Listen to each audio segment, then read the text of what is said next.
तर स्टुडंट्स, आपण आत्तापर्यंत पाहिलं की तुमचा चार्ज पार्टिकल हा जर परपेंडिक्युलर डायरेक्शनमध्ये जर फेकला मॅग्नेटिक फील्डला, तर तो सर्कल कंप्लीट करतो, आयदर आर्क असेल किंवा कंप्लीट सर्कल असेल.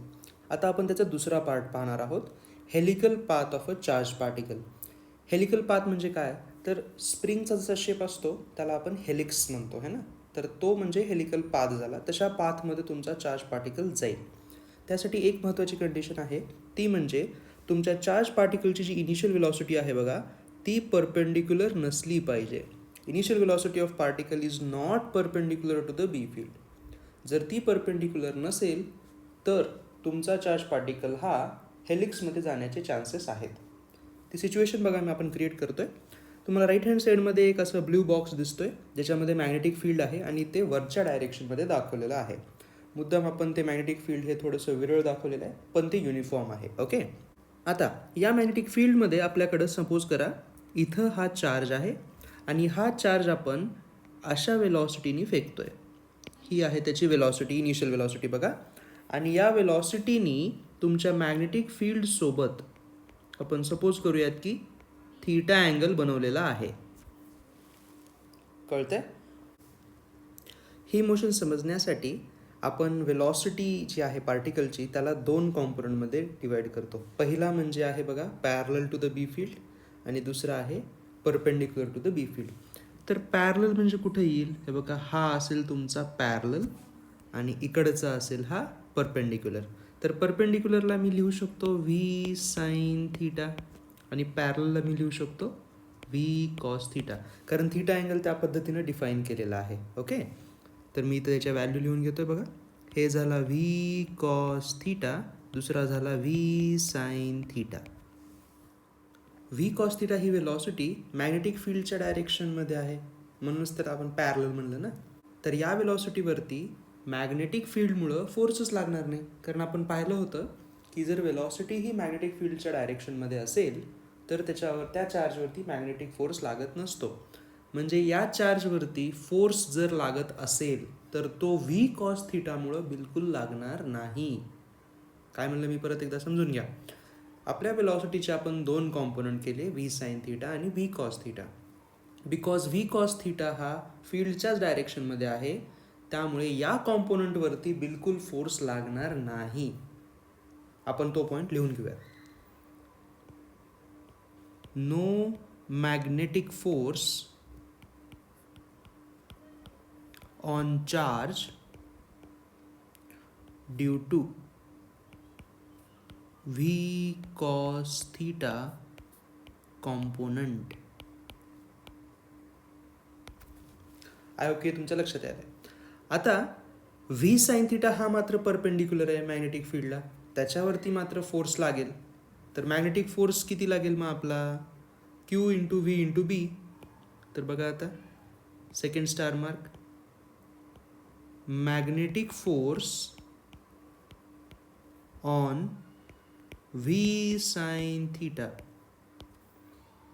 Is magnetic force is equal to charge into वेलॉसिटीच्या जागी मी आता व्ही साईन थीटा लिहीन, कारण हा परपेंडिक्युलर कॉम्पोनंट आहे, इंटू मॅग्नेटिक फील्ड बी. लक्षात येते? आता ही आपली नॉर्मल कंडिशन झाली. ह्याच मॅग्नेटिक फोर्समुळं जो की परपेंडिक्युलर असेल त्या वेलॉसिटीला, तो चार्ज सर्कलमध्ये जाईल. कळतंय? म्हणजे हा जो मॅग्नेटिक फोर्स आहे तो ॲक्च्युली तुमचा सेंट्रीपिटल फोर्स म्हणून काम करेल. मग या फोर्सला आपण जर सेंट्रीपिटलच्या इक्वल केलं तर आपल्याला रेडियस भेटेल. तर आपली लास्ट स्टेप बघा, q into v sine theta into B is equal to mass into velocity square. वेलॉसिटीच्या जागी v sine theta whole square लिहावं लागेल, divide by radius r. V sine theta आणि एक व्ही साईन थीटा कॅन्सल होईल आणि आपली रेडियस काय येईल बघा, m into v sine theta divide by B q. ही झाली तुमची रेडियस. काही आठवतंय ही रेडियस कुठं पाहिली होती? आपण असं एक इक्वेशन अगोदर पाहिलेलं आहे, R is equal to M V upon B Q. ह्या इक्वेशनमध्ये आणि या इक्वेशनमध्ये काय सिमिलॅरिटीज आहेत? मास सेम आहे, चार्ज सेम आहे, बी फील्ड सेम आहे, फक्त वेलॉसिटीच्या जागी व्ही साइन थिटा आला. काय सांगायला? हेच फिजिक्सची ब्युटी आहे बघा. काय सांगायला इथं हे? आपण जेव्हा हा फॉर्म्युला डिराईव्ह केला, ती वेलॉसिटी मॅग्नेटिक फील्डला परपेंडिक्युलर होती अशी आपण कंडिशन दिली होती. पण आत्ताच्या तुमच्या चार्जच्या केसमध्ये तुमची जी वेलॉसिटी आहे बघा, ही परपेंडिक्युलर नाही आहे मॅग्नेटिक फील्डला, म्हणून तुम्ही पूर्णच्या पूर्ण या इक्वेशनमध्ये ती नाही टाकू शकत. म्हणून तुम्हाला त्याचा फक्त परपेंडिक्युलर कॉम्पोनंट टाकावा लागतो आणि तुमचं इक्वेशन असं बनतं. समजतंय? इतकं इझी आहे हे. सो तुमची रेडियस असेल m V sine theta by B Q. आता या m V sine theta by B क्यूमुळं तुमचा जो चार्ज पार्टिकल आहे तो सर्कलमध्ये जाणार आहे. मग त्याचा पाथ कसा असेल तो मी तुम्हाला या डायग्राममध्ये ॲड करून दाखवतो. तर मॅग्नेटिक फोर्स कोणत्या वेलॉसिटीच्या कॉम्पोनंट लागणार होता? V sine theta. आपण राईट हँड थंब रूलचा वापर करू आणि याच्यावरती लागणाऱ्या मॅग्नेटिक फोर्सची डायरेक्शन काढून घेऊ. व्ही साइन थिटा आणि बी फिट यांचं जर तुम्ही राईट हँड थंब रूल केलात तर तुम्हाला असं दिसेल की जो मॅग्नेटिक फोर्स आहे तो आउट ऑफ द पेज आहे. आउट ऑफ द पेज आहे ना, म्हणजे हा जो ब्लॅक कलरचा डॉट दिसतोय याच्यापासून थोडंसं पेजच्या बाहेर कुठंतरी त्याचं सेंटर असलं पाहिजे. त्याच्या अबाउट तो सर्कलमध्ये जाणार आहे. मग हे मी दाखवणार कसं तुम्हाला? तर तुम्हाला थोडंसं 3Dचा फील यावा यासाठी मी दाखवतोय पहा. तुमचा चार्ज पार्टिकल हा अशा पद्धतीचं एक सर्कल कंप्लीट करेल, हा असा. ओके, आणि त्याचा सेंटर मग इथं असेल है ना. हे कधी झालं असतं जर फक्त व्ही साइन थिटा त्याच्याकडे असता तर. मात्र आपल्याकडं व्ही कॉस थिटा पण आहे आणि ह्या व्ही कॉस थिटावरती मॅग्नेटिक फोर्स लागतच नाही आहे. मग तो त्याचा यूज काय असेल विचार करा. हा व्ही कॉस थिटा त्याच्याकडं नेहमी आहे तुमच्या चार्ज पार्टिकलकडं. तो सर्कलमध्ये जरी जात असला, हे सर्कल कसं आहे लक्षात यायला का तुम्हाला? हे सर्कल मॅग्नेटिक फील्डला परपेंडिक्युलर आहे. तर ह्या सर्क्युलर मोशन सोबत हे व्ही कॉस थिटा जे आहे त्या चार्ज पार्टिकलला हळूहळू हळूहळू वरच्या डायरेक्शनमध्ये ड्रिफ्ट करत जाईल. त्यामुळं तुमचा charge particle exactly circle complete न करता तो हेलिकल पाथ बनवेल स्प्रिंगसारखा. म्हणजे तो अशा पद्धतीनं काहीतरी जाईल पहा. हे असा, हे असा, हे असा, हे असा.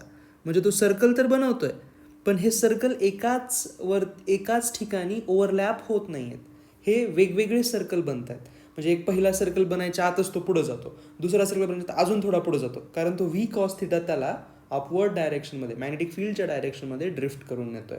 ओके, तर हे जे हेलिकल पाथ असते ह्या हेलिकल पाथमध्ये दोन सर्कल्सच्या मधलं जे अंतर असतं त्याला म्हणतात पिच, PITCH. त्याला म्हणतात पिच ऑफ द हेलिक्स. आता हे पिच ऑफ द हेलिक्स कुणावरती डिपेंड करतं? तर हे व्ही कॉस थिटा त्याला जे पुढं नेतोय त्यावरती डिपेंड करतोय. आपण त्यावरून याचं मॅग्निट्यूड काढू शकतो. तर आपण ते काढूयात. तर हेलिकल पाथचा पिच काढण्यासाठी आपण फॉर्म्युला यूज करतोय distance is equal to speed into time. का बरं? तर वर्टिकल डायरेक्शनमध्ये स्पीड व्ही कॉस थिटा ही कॉन्स्टंट आहे, तर आपण हा फॉर्म्युला यूज करू शकतो. तर डिस्टन्सच्या जागी आपण लिहितोय pitch is equal to speed आहे बघा व्ही कॉस थिटा इंटू टाइमच्या जागी आपण टी लिहितोय. आता टाइम किती असेल? तर या पॉईंटपासून या पॉईंटपर्यंत जाण्यासाठी वेळ किती लागला आहे ना. तर पार्टिकलनी त्याचं एक सर्कल कंप्लीट केलेलं आहे. म्हणजे हा टाइम ॲक्च्युली बघितलं तर टाइम पिरियड आहे, टाइम पिरियड ऑफ रिव्होल्यूशन. तो किती असतो? आपल्याला त्याचा फॉर्म्युला माहिती आहे. तो असतो 2πm divide by B Q. झालं, हे तुमचा पिचचा फॉर्म्युला झाला बघा. सिमिलरली मी radius of that helical path जी की बघा इथे मी अशी दाखवू शकतो की त्याची रेडियस असेल ती इथे लिहिलेली आहे M V sine theta by B Q. आता ह्या इक्वेशन 1 आणि इक्वेशन 2 याच्यावरती जर आपण फोकस केलं तर आपल्याला लक्षात येईल की जो पिच आहे, पिच हा डिपेंड करतोय कॉस थिटाला बघा, आणि रेडियस डिपेंड करते साइन थिटावरती. म्हणजे थिटा अँगल हा खूप महत्त्वाचा आहे. आणि थिटा अँगल हा काय होता? Theta is the angle between magnetic field and velocity. So sine theta आणि कॉस थिटाची प्रॉपर्टी अशी आहे की जर तुम्ही थिटा अँगल इन्क्रीज केलात तर साइन थिटा त्याच्यासोबत इन्क्रीज होतो मात्र कॉस थीटा जो आहे तो डिक्रीज होत असतो. ह्याचा अर्थ जर आपण थीटा इन्क्रीज केला तर हे पहा रेडियस जी आहे तुमची ती इन्क्रीज होईल, पण तुमचा पिच मात्र डिक्रीज होईल. हे लक्षात ठेवा कारण आपण हे सिम्युलेशनमध्ये पाहणार आहोत.